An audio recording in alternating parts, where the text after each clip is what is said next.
Como investir em ações. Nesse vídeo eu vou te explicar tudo o que você precisa saber para começar a investir em ações com mais segurança e entendendo o que você está fazendo. Então já dá um like aí no vídeo e compartilha com quem você acha que precisa. E aí você ajuda o canal a crescer e aí eu vou alcançar muito mais gente e você vai estar fazendo a sua parte para melhorar a educação financeira do povo brasileiro, que está precisando bastante.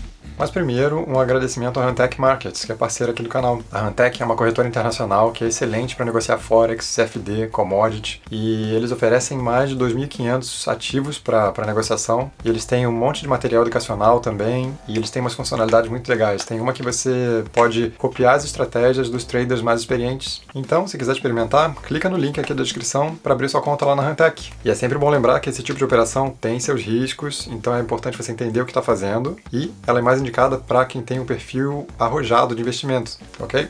Mas então, vamos lá. Começando do começo. O que é uma ação? Uma ação, ela representa uma fração do capital social de uma empresa. Então, basicamente, quando você compra uma ação, você está virando sócio dessa empresa. Isso é muito legal, né? Porque aí, quando a empresa lucra e ela vai distribuir seus lucros, você tem direito a uma parte também. E se a empresa está valorizando, a sua ação valoriza junto. Ok, mas se tem todas essas vantagens aí, então por que é que essas empresas estão distribuindo suas ações por aí e você, que não tem nada a ver com a empresa, pode virar sócio? Então, essas empresas, elas começam com seu capital fechado. Só os fundadores ou os investidores iniciais que têm todas as ações da empresa. Mas aí, muitas vezes, essas empresas, elas, para crescerem, para investirem em novos projetos, ou para ganharem vantagem competitiva sobre os concorrentes, elas precisam de mais dinheiro. E uma das maneiras de levantar dinheiro é vendendo suas ações publicamente. E é isso que a gente chama de um IPO, Initial Public Offering, ou oferta pública inicial de ações. Esse IPO, ele tem vantagens e desvantagens para a empresa. A vantagem mais óbvia é que a empresa está levantando dinheiro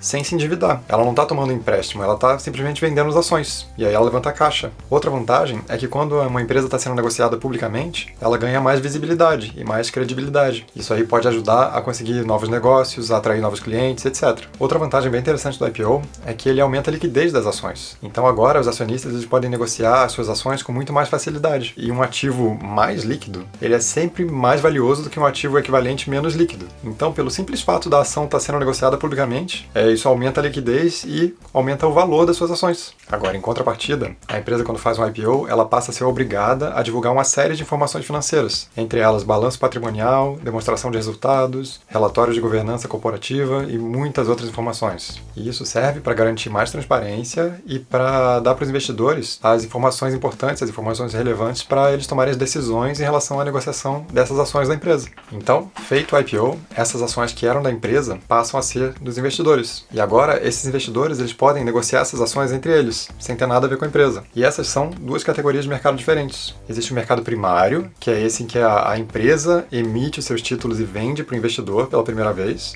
e o mercado secundário, que é onde acontece a negociação entre os investidores. E aí eles negociam esses títulos que foram emitidos no mercado primário. E é no mercado secundário que acontece a maioria das negociações da Bolsa de Valores. Tá, legal, mas como é que eu invisto em ações? Então, para investir em ações, o primeiro passo é você abrir uma conta numa corretora de valores. Você pode pesquisar aí as corretoras membros da B3 que estão disponíveis aí no mercado, dá uma olhadinha nelas aí, nas taxas que elas cobram, nos serviços e produtos que elas oferecem, e aí você escolhe uma corretora e abre sua conta. Uma dica prática que eu posso dar para quem está começando e pretende investir bem pouquinho, de pouquinho em pouquinho em ações, é encontrar uma corretora que tem corretagem zero. Corretagem é essa taxinha que as corretoras cobram para cada ordem que você emite, para ordem de compra, ordem de venda. E há um tempo atrás era bem comum as corretoras cobrarem R$10, R$20 de corretagem. Hoje em dia está bem mais comum as corretoras terem corretagem zero, mas ainda tem as que cobram, então fica de olho. E eu não estou dizendo que corretoras que têm corretagem são ruins. Muitas vezes essas corretoras elas compensam essa cobrança de corretagem com atendimento excelente, com serviços melhores que as outras, enfim, é uma questão de escolha. Mas para quem está começando e quer colocar bem pouquinho em ações, pega uma sem corretagem. Então, essa corretora que você escolheu,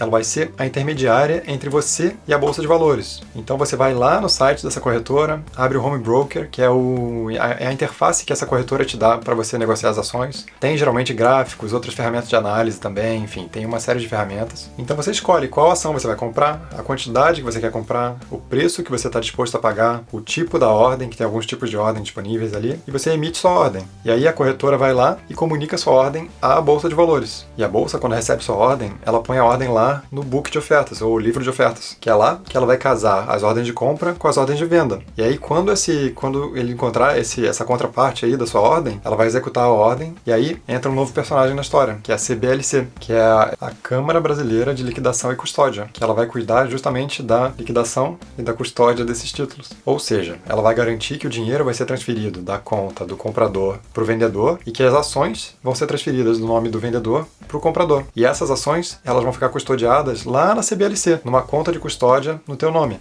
Então, resumindo a história, você vai lá na corretora, emite sua ordem, aí a ordem vai lá para a Bolsa de Valores, a Bolsa de Valores vai casar a sua ordem de compra com a ordem de venda, e aí a CBLC, ela vai garantir que o dinheiro vai para o seu novo dono, que as ações vão para os seus novos donos, e ela vai custodiar as ações lá numa conta no seu nome. Bem simples, né? Mas, já dizia o lendário investidor Warren Buffett, investing is simple, but not easy. Investir é simples, mas não é fácil. Fazer esse processo de compra aí é a parte fácil. Agora, fazer a análise das ações para garantir que isso vai ser lucrativo para você, isso é bem mais complexo. E a gente não vai falar disso nesse vídeo.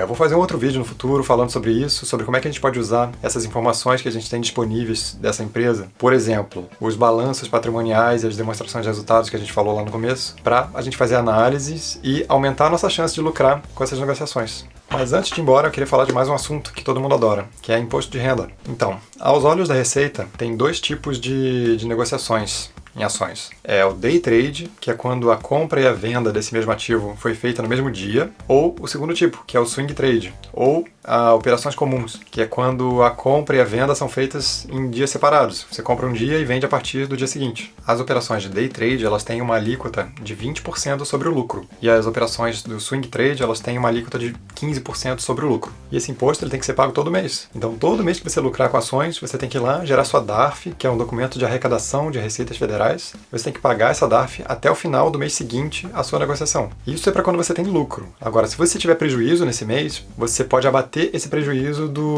da base de cálculo do imposto de renda dos meses seguintes. Por exemplo, se você teve um prejuízo de 10 mil reais esse mês, e aí no mês seguinte você tem um lucro de 30 mil reais, você pode pegar esses 30 mil reais, subtrair os 10, e aí sobra só 20 mil reais. E essa vai ser a sua base de cálculo do imposto de renda do mês seguinte. E esse abatimento ele só pode ser feito dentro do mesmo tipo de operação. Então, se você teve um prejuízo fazendo day trade, você só pode abater esse prejuízo do seu lucro no mês seguinte se for day trade também. Mesma coisa vale para o swing trade. Se você fez prejuízo no swing trade, só pode abater do lucro no swing trade nos meses seguintes. E para o swing trade existe uma isenção bem interessante. Se você vendeu até 20 mil em ações nesse mês fazendo swing trade, você fica isento de imposto de renda. E essa isenção ela é bem legal porque, por exemplo, no mês que você não negociou nada, você pode chegar no final do mês e você vende uma ação sua que já valorizou bastante e recompra ela pelo mesmo preço. E aí você está aumentando seu preço médio de compra. Então, o seu lucro com essa ação, o seu ganho de capital, ele vai diminuir. E daí você passa a dever menos imposto de renda quando você for vender essa ação eventualmente no futuro. Então, essa é uma maneira de economizar bastante no imposto de renda ao longo do tempo. E para fechar esse assunto de imposto de renda, além de você pagar as DARFs mensalmente, lá na sua declaração de imposto de renda anual, lá no final do ano, você tem que declarar todas as suas negociações e todas as suas posições acionárias. E basicamente isso aí fecha o básico sobre imposto de renda de ações.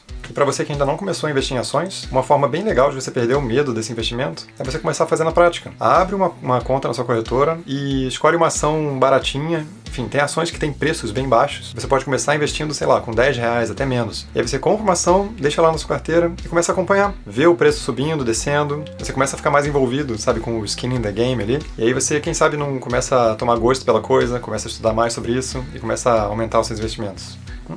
E sempre lembrando que isso aí é renda variável, então os seus investimentos sobem, descem, tem seus riscos atrelados ao investimento. É importante saber o que você está fazendo e não se emocionar muito com as subidas e descidas. Então, era isso que eu tinha para falar por hoje. Eu espero que tenha gostado.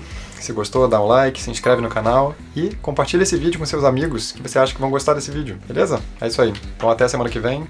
Tchau, tchau.